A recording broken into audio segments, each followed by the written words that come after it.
On live.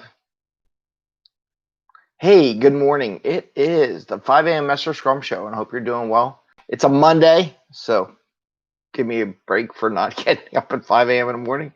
Plus, we were out visiting relatives yesterday, so that was pretty busy. And felt a little buzz. If you ever do the ring the little bell, right, you'll get a little notice. I don't know if you can see it. Kind of went away. But when you do it, you get a little notice on there that says you got a little note. So that's pretty cool. It's on mute. I wanted to check it was on mute. Anyway, 5 a.m. Mester Scrum Show. I am Greg Mester, Scrum Master and Agile Coach, and we're here to talk about Agile and Scrum in a practical and tactical way. 2 topics today, and I'm going to kind of keep the intro short because I still have to go to work at some point. What do we got today? Coaching someone the other day, and we were just chatting about product owners and retrospective. So we're going to talk about a little bit about product owners and retros, and if there's any kind of worry there when you're first starting out. And then the other thing we're going to talk about is tadpoles, right? Tadpole the frog. I started that conversation yesterday, posted a couple things about when I was reading some book. I don't know where it is. I was reading it again. But reading Fixing Your Scrum, right? And they were talking about stovepipes. And I'm a big proponent of that too, about if you stovepipe everything on component levels, then you don't get a complete slice. And I'm going to show you how to get a complete slice and how raising tadpoles to frogs is a fun thing. You can treat it in an agile way and how I went about doing that. Okay, so the first topic is product owners and retrospectives. I see a lot of teams where product teams are really worried about product owners. You know, they're intimidated. So product owners can be pretty tough bats sometimes, and it's just part of the way to do it. Oh, Eddie Mester. Eddie has him, so I think Eddie's watching or something. So he's on his little iPad. No, he just threw me off. Okay, so product owners can be tough people. So we were chatting about, well, does it make sense to have the product owner attend like early retrospectives? Maybe this team will be intimidated by the product owner and stuff like that. Issues. So one of the ideas came up with is, one, you have to judge, see how the product owner react to this. But if you got that much non-trust, non-safety zone going on in your organization and your team between the product owner and the team, and you want to have a retrospective just with the team, no product owner, no management, nobody else like that in there, do it, but do not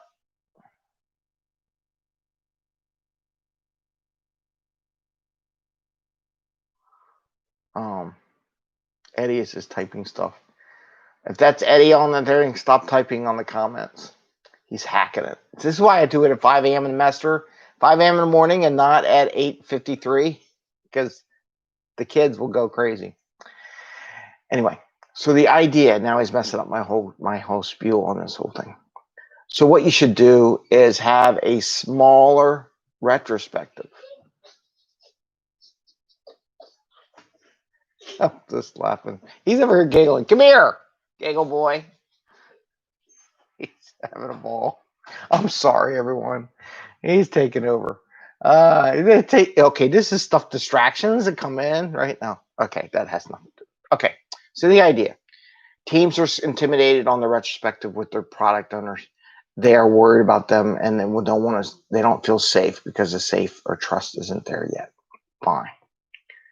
But you need to let Scrum Masters, if you want to have a retrospective just for the team, you still need to have a retrospective very shortly thereafter with the product owner, because everybody needs to be part of the team.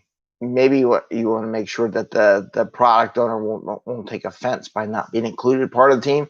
So it's very touchy-feely. I mean, you want to do it, but then if you shun the product owner, it's going to just build a bigger gap between product owner and team. You want to bring them together. So even though if you want to get everybody, but you need to train everybody what's expected in a retrospective. You may even want, if there's not much trust issues, maybe we should talk about that more later, but to reach out to the product owners if you see that and tell them what a product retrospective is about. Work with them. Let them understand how it works and how it's supposed to progress before you get into the event. And the same thing with your team. Maybe if there's that much distrust, you need to do a little legwork before you actually do a retrospective. You can't just drop yourself into a retrospective and magically everybody understands it, right? So there's a little work in there. So one suggestion, have a regular retrospective with your team. Have maybe a half-hour retrospective with the team and the product owner so that you can get some feelings and feedback, because you want to grow on how well the product, the business, and the team interact, because there's always lessons to learn on that one. So those are the two things that you might want to think about, right? All right, so that was the retrospective. Now the other one. So Tadpole. I got some pictures up there. I had a real nice picture of a frog picture on a lily pad. But we talked about yesterday how raising frogs and tadpoles can be an agile activity, right? And how it talks about when we talk in Scrum and Agile, building product and a whiteboard. Woo! So I got a light coming in from the window. So there's always these questions. Do you build product horizontally,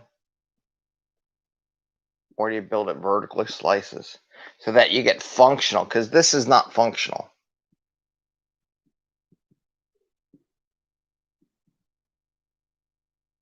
Right? This is functional with business. Actually, it might be functional, but no business. No business value, right? Business value. Functional and business value. So the vertical slices will give you business value. The horizontal slices in design will not give you any business value. Maybe these are different layers. Maybe this is the server layer, service layer. Maybe this is the database. Maybe this is I don't know, something in between. And then maybe this is the front end. Right? And maybe in here somewhere there's testing. Oh, let's put testing here. Let's make a testing layer. Right? So having these different layers or different stories, like a testing story, a front end story, a database story, a service story, doesn't give you any business value. Can we agree on that? May have something, but it's really not business functional code, but it does not. I can't sell a database. Well, maybe you can if you're building a database. Then you're doing a vertical slice, right? Okay. So this is what you see when you do this. So what we talked about the other day was we had a tadpole. A tadpole. So I'm gonna draw my little tadpole. He's got his little legs. His legs are growing. He's a happy little tadpole. We have a fish tank and water. I should have brought water jug in. I wonder if Eddie's paying attention. Did he leave? Message retracted. I don't know what he's doing. Okay. So we have a tank like I drew, empty tank, and we have a jug of water. Water, right? H2O. So this, if I made each one of these, it would never work. It would never sell. The goal is to raise a tadpole to a frog. But just working on the tadpole, just working on the tank, just working on the water won't get me a tadpole to a frog. So here's kind of what I did. And I got an eraser here. I got fortune cookies everywhere. We got plenty of fortune cookies. Aren't going to run out. So if the coronavirus hits again, I got enough fortune cookies to do Fortune Cookie Friday, by the way. Okay. So think of it this way. When I first did the tadpole thing, I started out with this little tiny fish tank. I think I got it for like $5 or $6 at Walmart or something. Pre-corona, because they wanted to get a goldfish, so I was thinking about it. Do nothing about goldfish or fish or anything. So stage one or story one was I was getting a little bowl like this, right? We were going to go catch some goldfish and put water in it.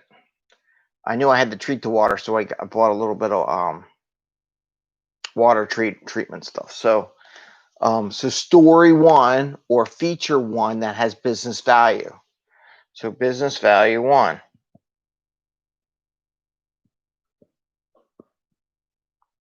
Number one. So I got a bowl. I put water in it, and it had a little tadpole in it. It actually had like 6 of them in it. I don't know, something like that. A couple of the little ones died, but just so everybody's not worried about it, it was a mud pit, drying out, wasn't going to last that long. So, hey Eddie, can you get me one of those water bottles? The big jugs? Yeah. Go get me one. And I want bok chicken. I know you want bok chicken. That's his thing. So anyway, so this is business value one. So I got a little bowl, nothing major, something simple. We caught a couple of tadpoles at the local little water pond that's like a wash away gully kind of thing. They were in them, not that, a big jug, boo, from Walmart. Oh, and we got big gallon jugs, right? This is what he gets me. He gets me a water bottle. What a goof boy. Anyway, so this is business value one. And you could say, I could grow my tadpoles in here. They can watch them grow. No, that's bleach. You need to learn how to read. Go. I got to school all summer. Okay, this is value one. This is sad. Okay, so this is business value one, okay? I realized shortly that the frogs are getting bigger, the tadpoles, and they can't really fit in here. And it's just, someday they're going to want to hop on land. With this jar, where am I going to put the rocks and land for the tadpoles to turn into frogs? Wasn't going to happen. But we were able to play with them and watch them, and the cats loved it. And I got pictures and videos of Bubbles just fascinated with the tadpoles. Okay, so that's business value one. Business value two.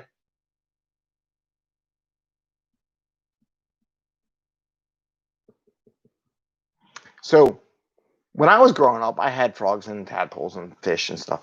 So I knew my parents had an old 7-gallon fish tank. So I got a larger fish tank, right? Like that. We got some gravel. We had some leftover gravel. Put the gravel in the bottom. We went down to the river, got some rocks, put some rocks, and put like a little rock on top. So that, and actually I had to make a little incline rock. And we put water. So that the tadpoles could swim around and get to the rocks. Okay? So I had little tadpoles in here. I guess I can make it bigger so you can see it. Got my water. The little tadpoles are in here. Little tadpoles. They're getting bigger. Got a little rock in here, the rock on top, and a little thing. So I got this. So this was business value two. Nothing fancy, but I gave more room because the little legs on the tadpoles, which I got pictures of, are getting kind of longer and they're kind of quasi turning into frogs. So I knew they were going to need to do something. But one of the problems was it was getting kind of cloudy. So it had a lot of stuff going on, right? So I had the next level. Okay, we got the next level. So this is business value two. Business number two. So you can see a slice. This has business value. It has everything in it. This has business value. It has everything in it. It gets a little bigger, growing the capabilities of the tank. So business value three is kind of where we're at now, and I think we're pretty much done. Business value three. I got the same tank with the water in it. So, and it's got the rocks. And now there's a little happy frog. I should do green. Do I have green? I got green. Make the frog green because he is green. Little happy frog.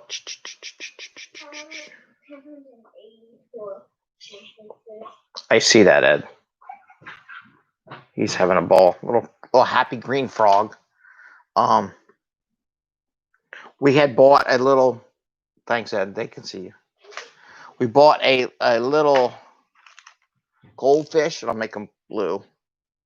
We bought a goldfish. Little goldfish there. We have a couple little tadpoles still left. They're still growing. There's a frog number 2 on the way. So we had this. Notice the water was really cloudy, and the goldfish would go up and drink air out of the thing. And so I had to look at what's going on. Well, apparently there's no oxygen in the water, so the goldfish are going up to the surface to drink. So I had this business value 3. So what I had to do is upgrade a little bit. One they said is like put some plants. I put a water filter. Just bought a little water filter, $10, and it hooks over the edge of the tent thing, and then water will spill out of here. So that's the water filter. So that helped clear out. I did buy an extra filter, and then I also put some little lily pads, little flowers, got their legs in here, and I bought a couple water plants. So that would keep the water clear. It's doing a pretty good job. And the other frog loves the lily pad, right, Ed? It's a little frog. Little frog. He's a happy little frog. So the little frog is loving the lily pad. So that was business value 3. So that's kind of where we're at right now. So business value 1 was very simple. So this is just like an Agile Scrum. Get some value out there. The kids are learning about tadpoles, can see them. Knew that tadpoles were going to need place to become frogs and land and eat crickets and things. So we put it in a bigger tank. And in the latest tank, just because it's been going for a couple weeks, we learned that it was getting cloudy and needed a filter. So we bought a filter, and the plants will help filter stuff out. So that's kind of where we're at today. So each value is a slice of business value. Built that, then built that. Just like in Agile Scrum, that's how you do it. You don't try to, what if I build a tank with nothing in it? There's no business value. If I didn't have anything in the tank, it would be a bunch of rocks and some water, which has no business value. I gotta have the tadpoles, right? If I had the tadpoles, they would just die. If I didn't buy the yeah, you can feed the fish. If I didn't do that, we wouldn't learn that. If we didn't buy the goldfish, because the kids wanted to have some goldfish, one already died, but I think he got sucked up in the filter. We're learning lessons. Lessons learned as we do this Agile process, right? Nothing's perfect. And then we got that. So anyway, we're way past the 15-minute mark. We're into the 17-minute mark. So I'm going to let it go at that. One day we'll find what I did with the lid to the thing. So that's an example of doing something in an Agile fashion where you get slices and you're doing business value as a go versus doing stuff that has no business value. Like I can get the rocks, but what are the rocks for? Make a rock garden? I can't make any money on that, or I'm not getting any value from the kids learning anything. But, having the frog, adding things to it, learning how it looks, and growing and learning as what works, what doesn't work. I learned it was good having plastic plants so the little floating water plants wouldn't get sucked into the filter. So I got a little plastic plant that kind of barriers it there, stuff like that. Little things like that just make a little better, that works better. And it's one little step at a time. Every day you learn a new lesson. Sorry, just kick the camera. So with that, have a great day. Have an enjoyable Monday. It's a good week. Getting started doing new things. Ring the little bell if you want to get notifications. And I got to get Eddie to give me a haircut. It's terrible. Anyway, have a great day. Enjoy your day. Take care. Bye. See ya. See ya.